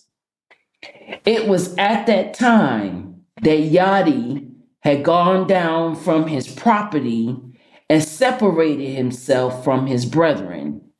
and had inclined to a man in Adulami, whose name was Hira. That Yadi saw there the daughter of a merchantman whose name was Shuva, and he proselyted her and entered with her. And she conceived and bare a son and called his name Ir, because he was to die without a child. And she conceived again and bare a son and called his name Onan, because his father would have to mourn for him. And she added and bare a son and called his name Shelah. It's Salah. Salah, because her husband had forgotten her and was in secession when she bare him. And Yadi took a wife for his firstborn, a daughter of Shem, the great, whose name was Tamar. But the firstborn of Yadi, was evil before Yah, because he had not given his seed unto his wife. And the anger of Yah prevailed against him, and Yah slew him. And Yadi said unto Onan, enter thou to thy brother's wife, and marry her, and raise up seed unto the name of your brother. Okay, so now we are implementing the Redeemer Kinsman law. Yes, sir. And as you can see, after they took these people, right? They took these people from Canaan and they dwelling in this area again, in this place. And these people still living here. And they have subdued the area, the city, the land. Now, Judah or Yada would have now taken this wife. And she's giving birth to these 3 children. And he's proselyting her. He can proselyte herself, right? He proselyting her. He's gonna bring her in, teach her the rules, teach her the law, and she's gonna follow whatever. So now he takes from the daughters of Shem, Tamar, and he gives it to his son.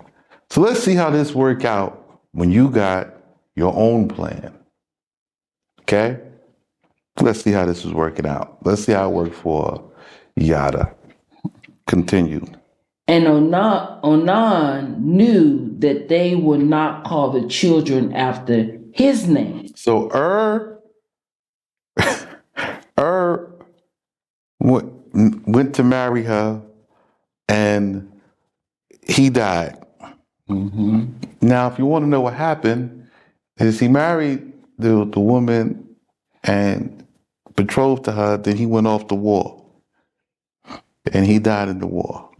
So now he goes, well, let's bring around the Redeemer Kinsman law, and you take your brother's wife and raise up seed to her.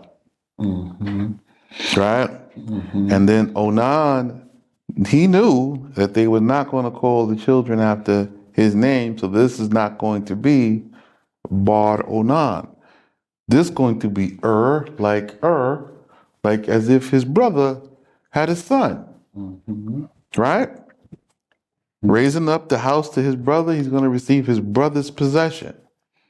Okay. When he entered to the wife of his brother, that he corrupted his work upon the earth. So now he corrupted his work, so he didn't want to give her seed. He want to pull out. Okay. That he might not raise up children to his brother's name. And he did what was evil before Yah, and cut off his days also. So he died. And Yada said to Tamar, his daughter-in-law, remain a widow in your father's house till Salah, my son, be grown up. Mm-hmm. For he said, lest he also die as his brethren. Mm-hmm. Tamar went and remained in her father's house. Mm-hmm. And days multiplied. Hold on, wait a minute. Now, Yes, first sir. of all, here come the strange woman, all brand new. Two sons died because they not following the rules, the laws of the covenant, of which they were circumcised too. Now she don't want to follow the Redeemer kinsman law to this woman again who have a right. And Judah, Yada, don't take up to be Mr. Man now, Mr. I'm proselyting her to correct the situation. He Yeah, listens now, he want to hearken to the woman. yeah. The Well, strange woman. okay. So, okay, no problem. We're going to fix this. I'll show you exactly how we fix it. Continue. And days multiplied, and the daughter of Shuva, Yada's wife, had died.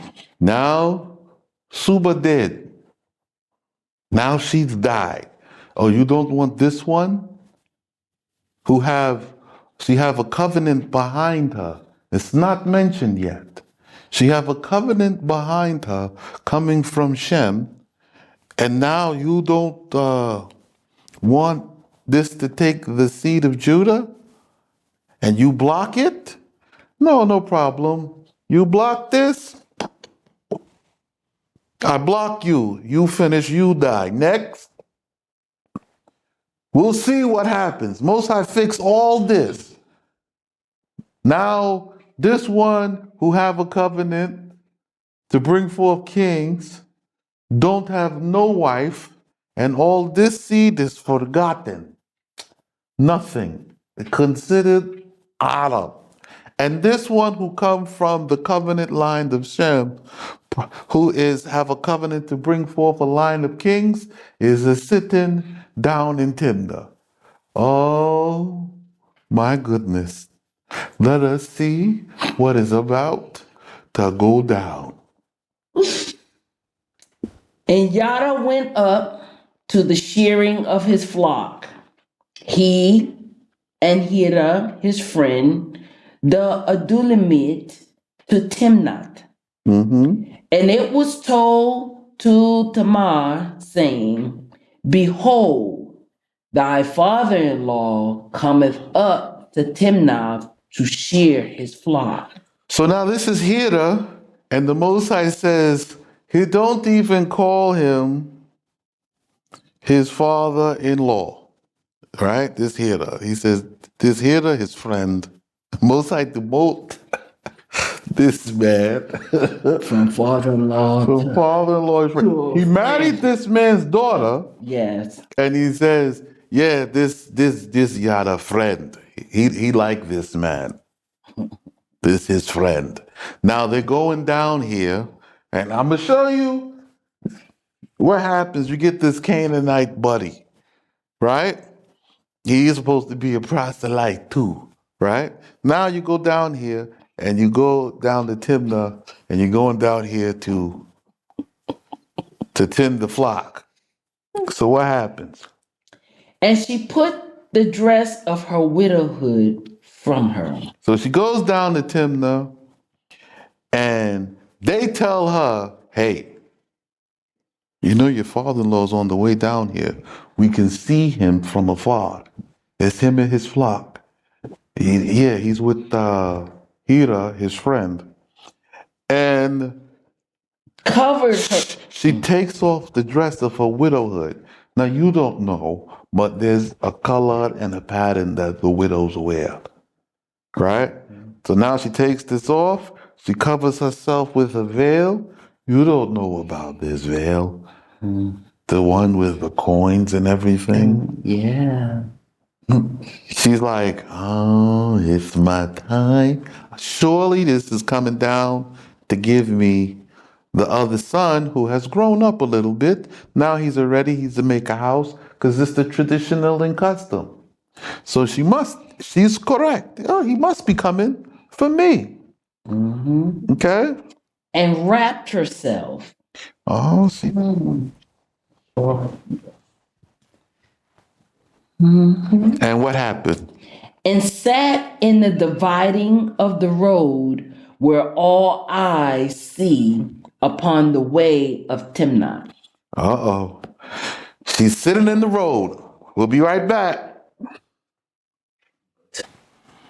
So now we back. So now she's wrapped herself, and when she's in the dividing of the road, she's in the intersection where everybody could see her.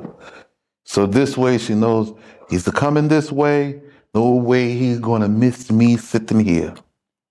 For she knew that Selah was grown up, Uh-huh. Salah's grown up, yet she had not been given to him to be his wife. which is the proper custom and tradition. And Yada saw her, but she seemed in his face as an harlot, Mm-hmm. because she had provoked him to anger in his house. Mm-hmm. And Yada did not love her. So she seemed Mhm. perceived to be a harlot because he was angry with her and he did not love her. Now, this is what's going on in his mind about this woman. However, on the way, there's this woman sitting here. And what happens when he sees a woman sitting here? Because how he feel about her personally, how he feels about her personally, and what's getting ready to happen is two different things. The Most High didn't give a ding about how he felt. But let's see. And he inclined to her in the way and said, Oh, mm, first of all, how he personally feels about this woman, now that his wife dead and he's been alone for some time. He's got a chance to purge out all that strange womanness. Now all of a sudden, hey, who's this woman sitting over here? You know, it's been a long time. She's she's gotten kind of thick. I think I think this is good. I think this might be for me. Right? Okay, we'll see how it goes. Now watch this. go in with thee, for he knew not that she was his daughter-in-law. He did not know this was her. How he feel about her, how he perceives her, everything is based upon what the Most High knows about him. But he does not know that this is Timnah. He inclines to her because he thought it was his daughter-in-law.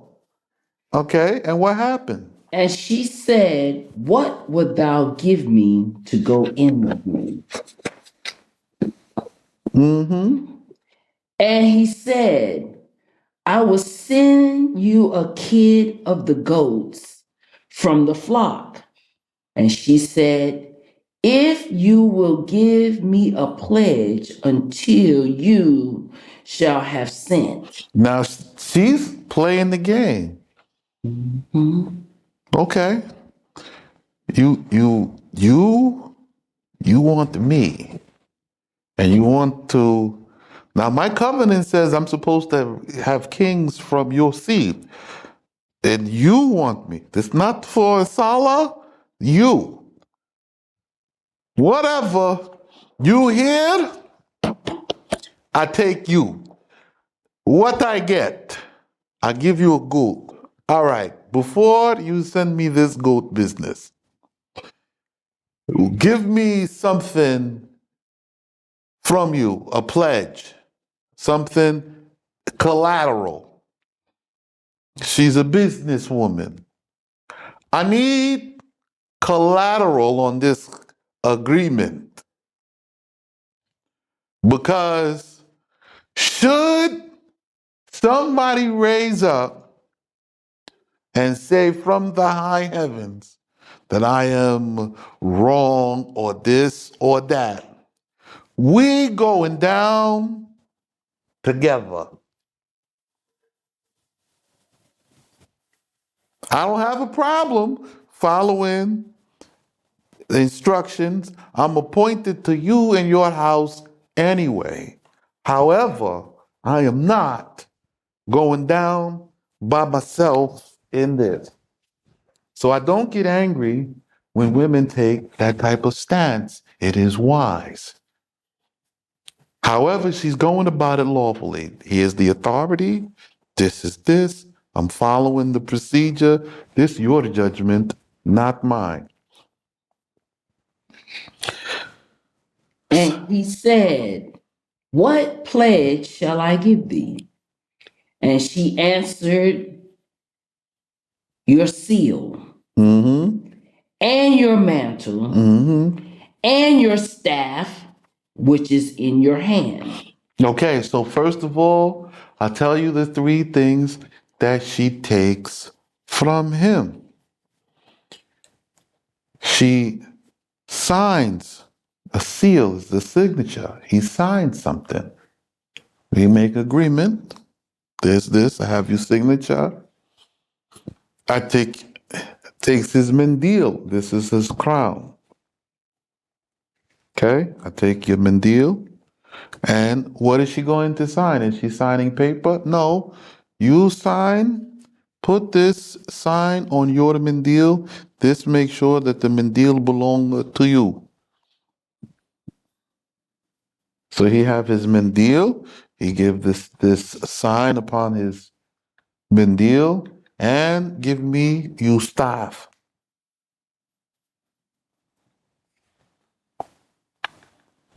You see?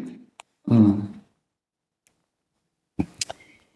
And he gave them to her and went in with her. Mm-hmm. And she conceived by him. So the Most High was lining this up. You went in. Go ahead. Enjoy. Mm-hmm. Give her the steak and the gravy.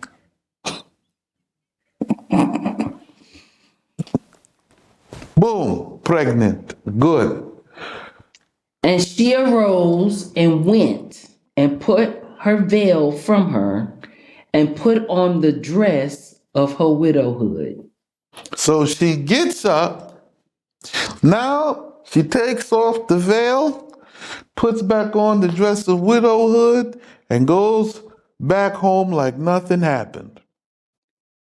And Yada sent the kid of the goats by the hand of his friend the Adulamite to bring back the pledge from the hand of the woman, but he found her not. So again, you perceive that this was a sharamuta. And you give her the pledge, and it is a shame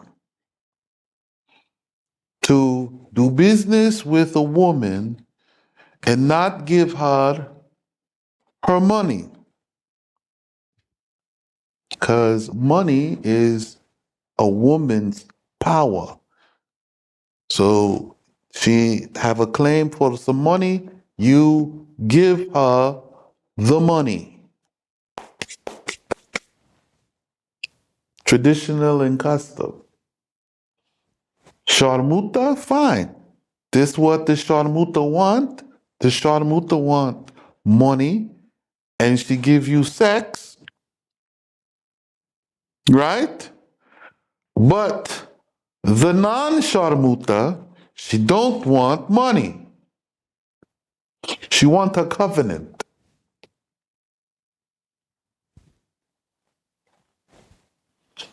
I don't want money. I want my covenant to be kept. So if you don't know the law and what is a covenant and how it is kept, then the perception is only the Sharmuta way, which is why the Most High is angry and punishes the sons in this time for making harlots of the daughters of Zion. You see? Because he perceives that she is a harlot. So when y'all go out and buy these songs and listen to the music and it's all bitches and hoes, right? And I'm a freak and this, and that, blah, blah, blah. Most High is not with this. Okay, bring forth the children. He knows how to separate. He knows how to fix this. Right now, the punishment is getting ready to seek out the men. The women, he's going to kill a lot of them. Don't get me wrong. Some of them are unredeemable. But the ones that can be redeemed will be.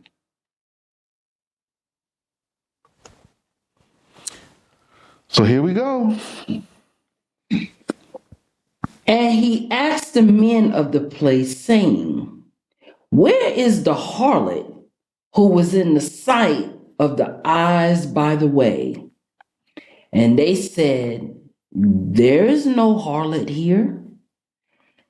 And he returned to Yada and said, I could not find her.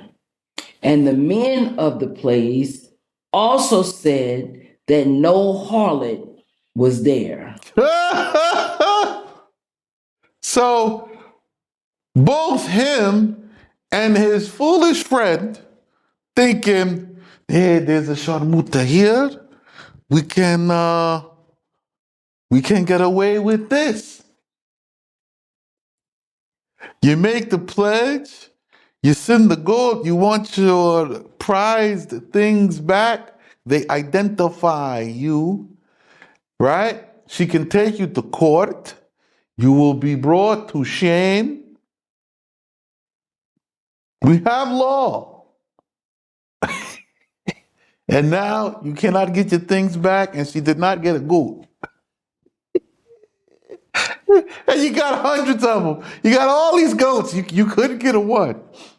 You know, he saw Tamar, In his mind. as like a harlot. But he go be with a harlot. Ain't that something? It's a disease. Ain't that? And she's a righteous daughter. Right. It's a disease. She ain't done nothing wrong. But will go be with the harlot. It's a disease. And then give his most prized possessions to the harlot. Listen, this is what's happening with the sons of Israel. That's what I'm about to say. That's what they doing right today. now. But it begins with the small corruption because you begin to corrupt your way with what you eat. So it start out when you want to eat this forbidden thing. So it start out when you corrupt the food. Then the food leads to corrupt judgment in the matters of your brother. You have an evil eye towards him. Then it get worse. It started with food. You don't eat right. You eat this abominable food. It poisons your mind. Somehow. I don't know the connection, but this is connected. Right. They have no problem with Joseph for 17 years until they want to eat this abominable meat. Then they eat it. Okay, nothing wrong here, but we don't like him because he's a snitch. Never mind, they're doing something wicked. Right, that little bit of enmity they got in their heart towards him already, because he's like his father with the law. Law, he's strong. Now you Yeah, don't like him because he's strong in the law. But you start with this sin, now you have an evil eye towards your brother. brother. Then you take your brother, you want to put him in a ditch. Right. You talk bad about him, you're doing all this wicked stuff. And then when you see him go down into the pit, into the prison, you say, he's going down. Right. You sell him out. Yes, sir. See, that's how this works. You sell him out. Yeah. There's no way he get up from here. Yeah. He Then get up. then take the money and buy some Jordans. Jordans, yes. Go buy some shoes. Go buy shoes. Now you go from here and you're about to change and transfer. And now the brother's gone this, and you living your best life. Right? You married a strange Woman. You go, you get with and approve the strange woman, you're going to proselyte her.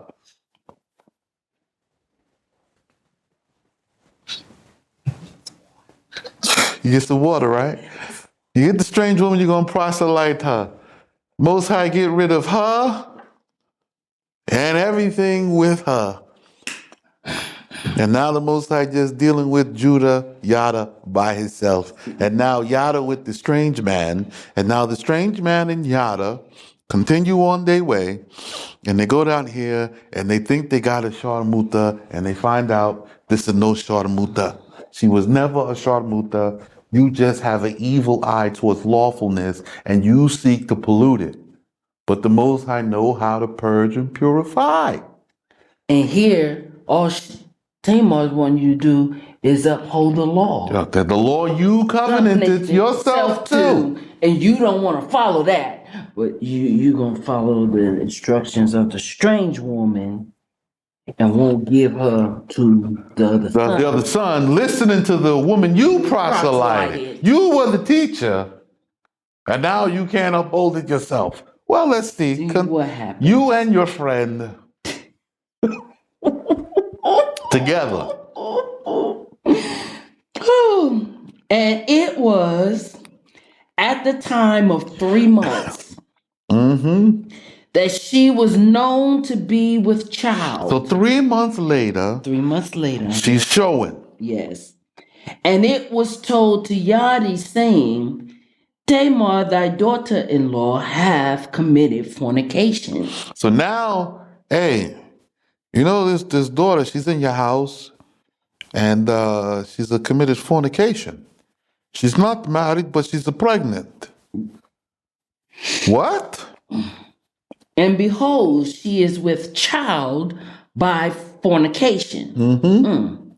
False accusations. Hold on, we're gonna figure this out because yeah, because nobody don't know her. We don't know the situation. She pregnant. Nobody saw the wedding. Oh yes, right? Yes. And Judah don't know he took her. He gave her to himself. He's supposed to give her to the son, but he don't. So when he goes and says, I want to be with you. Maybe I take you.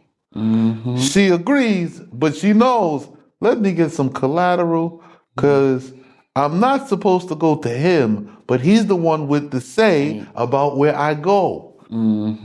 All right, give me something. And now here come the call. I take this woman now. I'm going to kill her because she's a committed fornication. Okay? Because he said, why? And Yadi said, is she not the daughter of a priest? Sham the priest.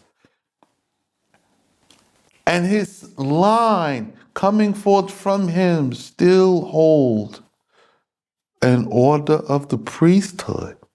They have imams. I thought the priesthood was with Abraham. Yes, the closest one. It didn't take away what they supposed to have. Oh, come on, Tamar. Let her be brought forth and burned. Okay, so she's to be brought forth and burned. Tamar was brought forth to be burned, Mm-hmm. and she searched for the three pledges, Uh-huh. but found them not. Uplifting her eyes to the heavens above, thus she said, Mercy, I implore I am from begging you. from you right now. Wait a minute. I need my saving grace. Because if we going down together, because all I did was that which was lawful and right. What he told me to do unto righteousness or unto sin, I have done. So before we get to killing me, we gonna kill we. So let's see how this goes. Oh, Yah, answer, thou me in this hour of need. Answer me, answer you me. That's how they talk here, right? Answer you me, answer thou me. But it's answer me in this hour of need. And enlighten my eyes to find the three witnesses, Uh-huh. and I will dedicate unto you from my loins three saints who shall sanctify your name. Okay. Three saints are, she's saying, because there's three prophecies and you need them, right? I dedicate them from my children. Take them when you need them. And descend to the furnace of fire in the plain of Dura. Mm-hmm.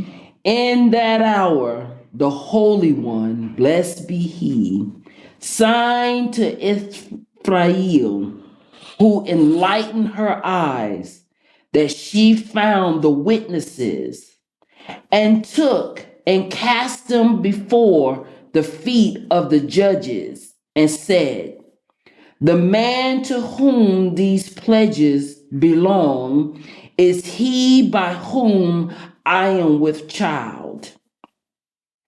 Yet though I may be burned, I do not make him manifest. So now look at this woman's wisdom. She's like, listen, I make confession. I did sleep with a man. Obviously, I'm pregnant. Here are the pledges this man gave me, right? She says they're pledges. What is she saying when she says they're pledges? She's not saying she offered herself in prostitution. She's saying this man offered me to come be with him, and this was the promises, and he gave me these things. I'm supposed to be I'm supposed to be promised after this man give me this. Now, I'm not saying who this man is, though I know the law is to kill me because this happened this way. But I'm not saying nothing. Here's his pledges. You can get this man from this. Now, what she have? She have his medil, Deal, she have have his his staff, staff and and his she have signature. his signature. This is a sign. Yet though I may be burned, I do not make him manifest. Nevertheless, Yah of the world will cause him in his heart to acknowledge them and will deliver me from this great judgment. So now she's like, in his heart, he will acknowledge them and he will deliver me from this great judgment. She knows the man is right here, but she ain't gonna point him out. She's not putting him on blast. She ain't giving all the receipts. She's telling her side truthfully and laying out the rest of the evidence for all the judges to come to their conclusion. And Judah is the presiding judge. He has to figure it out. And whether or not she live or she die, I'm standing right here. I didn't go outside of my instruction. I was given unto this man to be given as a daughter in his house to give to his sons. And he gave me two and they died. Maybe the last one dead. I don't know. All I know is he take me to himself and he pledged. Well, that's our time for today. We'll be back tomorrow. One step at a time, one day at a time. This is a cliffhanger because we still don't know what's going on with Joseph. And now we're dealing with Judah, Yada, and his foolishness.